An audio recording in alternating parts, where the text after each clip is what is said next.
Hi అండి. అందరికీ నమస్తే. Welcome back to our channel Vijay Kiran home. అందరూ ఏం చేస్తున్నారండి? అందరూ బాగున్నారు కదా! నేను కూడా చాలా బాగున్నాను. ఇంకా ఈరోజు వీడియో విషయానికి వస్తే 2025 సంవత్సరంలో పుష్యమాసంలో వచ్చే ఏకాదశిని వైకుంఠ ఏకాదశి అని అంటారు. తెలుగు పంచాంగం ప్రకారం జనవరి 9వ తేదీన మధ్యాహ్నం 12 గంటలకు ఏకాదశి తిథి ప్రారంభమై జనవరి 10వ తేదీన ఉదయం 10 గంటల వరకు ఏకాదశి తిథి ఉంటుంది. అయితే ఉదయం తిథి ప్రకారం జనవరి 10వ తేదీన శుక్రవారం నాడు వైకుంఠ ఏకాదశిని జరుపుకోవాలి.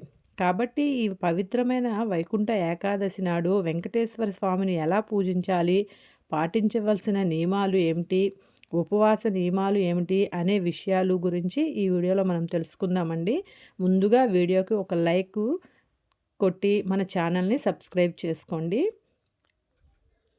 అన్ని ఏకాదశుల కంటే వైకుంఠ ఏకాదశి అత్యంత పవిత్రమైనది. ఈ రోజున అంటే ఏకాదశి రోజున చేసే విష్ణు పూజలకు కోటి జన్మల పుణ్యఫలితం లభిస్తుంది.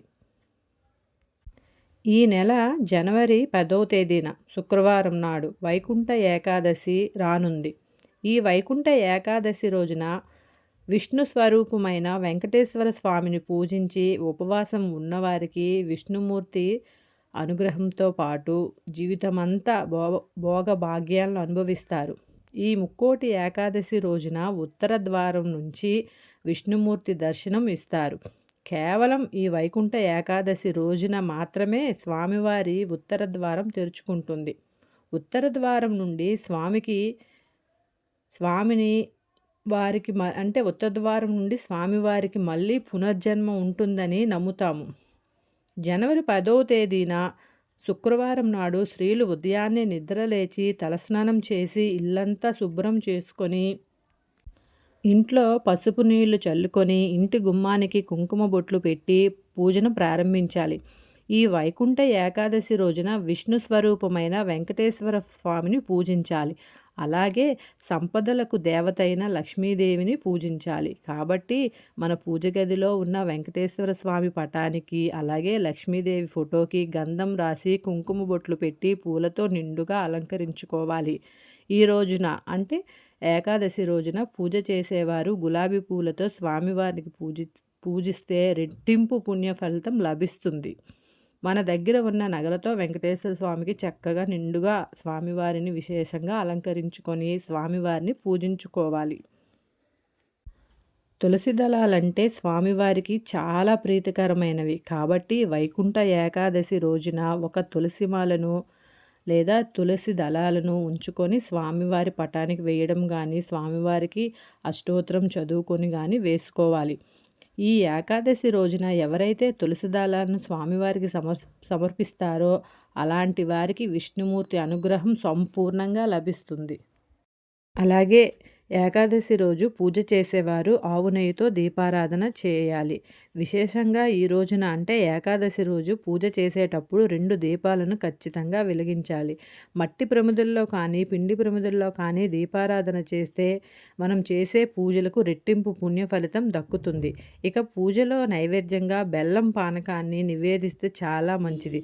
అలాగే వడపప్పు బెల్లం కూడా నివేదించవచ్చు ప్రసాదంగా. ఇలా స్వామివారికి పూజ చేసేటప్పుడు ఓం గోవిందాయ నమః అనే మంత్రాన్ని 21 సార్లు జపించండి. చివరగా స్వామివారికి హారతిచ్చి 3 ప్రదక్షిణాలు చేసి వెంకటేశ్వర స్వామికి నమస్కారం చేసుకొని పూజను ముగించాలి.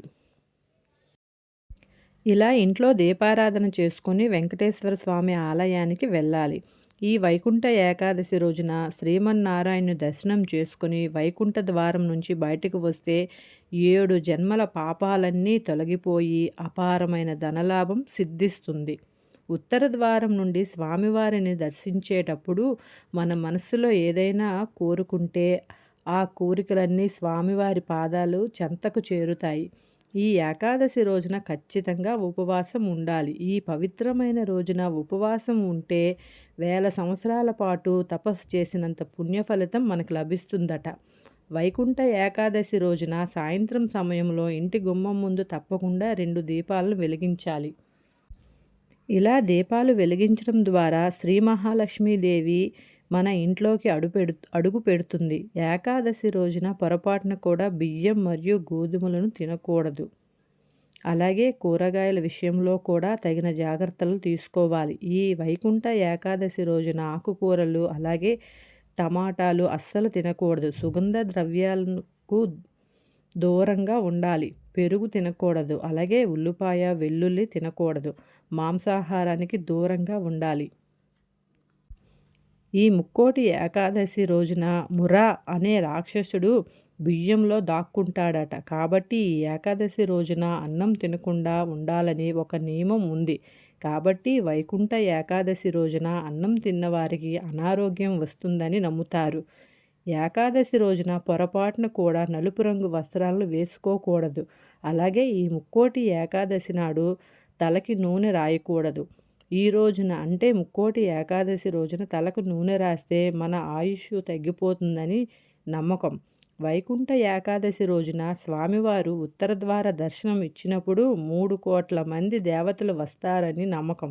కాబట్టి ఈ ముక్కోటి ఏకాదశి రోజున ప్రతి ఒక్కరూ విష్ణుమూర్తి ఆలయానికి వెళ్ళి ఆ వైకుంఠ ద్వార దర్శనం చేసుకుంటే చాలా మంచిది. అలాగే ముక్కోటి దేవతల అనుగ్రహం కూడా మనకి లభిస్తుంది. ఈ ముక్కోటి ఏకాదశి నాడు తప్పకుండా తులసి తీర్థాన్ని సేవించాలి. గోమాతలో ముక్కోటి దేవతలు కొలువై ఉంటారు కాబట్టి ఈ ముక్కోటి ఏకాదశి రోజున గోవుకు ఆహారం తినిపిస్తే మాత్రం ముక్కోటి దేవతలకు భోజనం తినిపించినంత పుణ్య ఫలితం మనకి లభిస్తుంది. ముక్కోటి దేవతల అనుగ్రహంతో జీవితంలో ఎలాంటి కష్టాలు రాకుండా ఉంటాయి. వైకుంఠ ఏకాదశి రోజున ఉదయాన్నే లేవాలి. పొరపాటున కూడా ఆలస్యంగా నిద్ర లేవకండి. ఈ రోజున అంటే వైకుంఠ ఏకాదశి రోజున ఎవరైతే ఆలస్యంగా నిద్ర లేస్తారో అలాంటి వాళ్ళ ఇళ్లల్లో దరిద్ర దేవత నివసిస్తుంది. అలాగే మధ్యాహ్న సమయంలో అస్సలు నిద్రపోకూడదు. ఈ రోజున ఉపవాసం చేసేవారు మంచం పైన కూర్చోకూడదు. అలాగే ఈ రోజున అంటే ఏకాదశి రోజున పొరపాటున కూడా తులసి ఆకులను కోయకూడదు. ఈ వైకుంఠ ఏకాదశి రోజున ఎవరితోనూ అబద్ధాలు చెప్పకూడదు. వైకుంఠ ఏకాదశి రోజున తులసి మొక్క దగ్గర ఒక నెయ్యి దీపం వెలిగించి తులసి మాతకు నమస్కారం చేస్తే విపరీతమైన సంపద మన ఇంటికి లభిస్తుంది. ఈ వైకుంఠ ఏకాదశి రోజున ఆ పరమేశ్వరుడు హలాహలాన్ని భిక్షిస్తాడని అంటారు. అందుకే ఇది చాలా ప్రత్యేకమైన రోజు ముక్కోటి ఏకాదశి రోజు. అలాగే వైకుంఠ ఏకాదశి రోజు అనగా ముక్కోటి ఏకాదశి రోజు అందరూ చక్కగా స్వామివారికి మన దగ్గర ఏమి ఉంటే దాంతో చక్కగా పూజ చేసుకోవాలి. పిండి దీపారాధన చేస్తే చాలా మంచిది. స్వామివారికి లడ్డు ఎంతో ఇష్టమో పిండి దీపం అంటే అంత ఇష్టమంట. అందువల్ల ఏమున్నా లేకపోయినా స్వామివారి పాదాల దగ్గర 2 తులసి దళాలు వేసినా కూడా స్వామివారి అనుగ్రహం మనపై ఉంటుంది. అందువల్ల మనం చక్కగా వైకుంఠ ఏకాదశి రోజు స్నానం చేసుకొని ఇంట్లో ఏటి ఉన్న దాంట్లోనే చక్కగా చిన్న బెల్లం ముక్క పెట్టి స్వామివారికి 2 చేతులు జోడించి నమస్కారం చేస్తే మనకి ఆ స్వామివారి అనుగ్రహం తప్పకుండా ఉంటుంది. ఇది కూడా వీలు కానప్పుడు బయటికి జాబ్ చేసేవాళ్ళు ఆ టైం కూడా లేకపోతే స్వామివారి పాదాల దగ్గర కంటే ఏదైనా కోవిలకి వెళ్ళినా కూడా చాలా మంచిది వైకుంఠ ఏకాదశి రోజు. అలాగే పీఠం పెట్టి స్వామివారికి ఇలా పూజ చేసుకునే వాళ్ళు పిండి దీపాలన్నీ కూడా ఏదైనా గోమాతకు తినిపించినా సరే లేదా పిండి దీపాలన్నీ నీటిలో వేసి కరిగించి చెట్లు మొదల్లో వేసుకున్నా సరే చాలా మంచిది. అలాగే మనం పూజ చేసే తులసి దళాలు కూడా వేడి నీటిలో వేసి ఆ నీళ్ళను మనం తాగితే మన ఆరోగ్యానికి చాలా మంచిది. స్వామివారి పూజలో అష్టోత్తరం చదువుకొని మనం ఆ తులసి దళాలను వేస్తాం కదా, చాలా మన ఆరోగ్యానికి మన వంటికి చాలా మంచిది. తులసి దళాలను అలా కూడా చేయవచ్చు. అలాగే ఇలా పీట వేసి పూజ చేసుకునే వాళ్ళు సాయంత్రం కూడా స్వామివారికి దీపారాధన చేసి కోవెలకి వెళ్ళి నెక్స్ట్ డే కూడా మనకి శనివారం కాబట్టి ఆ రోజు కూడా కోవెలకి వెళ్ళి స్వామి దర్శనం అయిన తర్వాత పీఠం కదిపించాలన్నమాట. నాకు తెలిసిన విషయాలన్నీ మీతో షేర్ చేసుకున్నానండి. అలాగే ముక్కోటి ఏకాదశి రోజు అందరూ చక్కగా స్వామివారిని పూజ చేసుకుంటారని నేను అనుకుంటున్నాను. అలాగే స్వామివారి ఆశీస్సులు మనపై ఎప్పుడూ ఉండాలని మనస్ఫూర్తిగా కోరుకుంటున్నాను. అలాగే స్వామివారికి ముద్ద కర్పూరంతో పంచహారతి ఇస్తే కూడా చాలా మంచిది. పంచహారతుల్లో స్వామివారి దివ్య దర్శనం అనేది చాలా బాగుంటుంది. నేను అందుకే పంచహారతితో పంచహారతి ఇచ్చాను స్వామివారి. అప్పుడు మన దర్శనం చేసుకుంటే మనకి చాలా మంచిది. వీడియో నచ్చితే తప్పకుండా లైక్ చేయండి. అలాగే రిలేషన్ ఫ్రెండ్స్ ఎవరున్నా కూడా షేర్ చేయండి. మనం మళ్ళీ నెక్స్ట్ వీడియోలో మళ్ళీ కలుద్దామండి.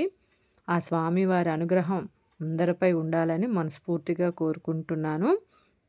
అలాగే వీడియో ఇప్పటి వరకు చూసినందుకు అందరికీ ధన్యవాదములు.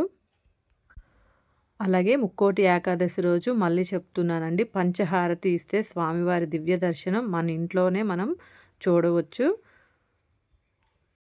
స్వామివారి విషయంలో నేను తెలిసి తెలియక ఏవైనా తప్పుగా మాట్లాడుంటే నన్ను క్షమించండి. అలాగే ఓం నమో వెంకటేశాయ నమః అని కామెంట్ చేయండి.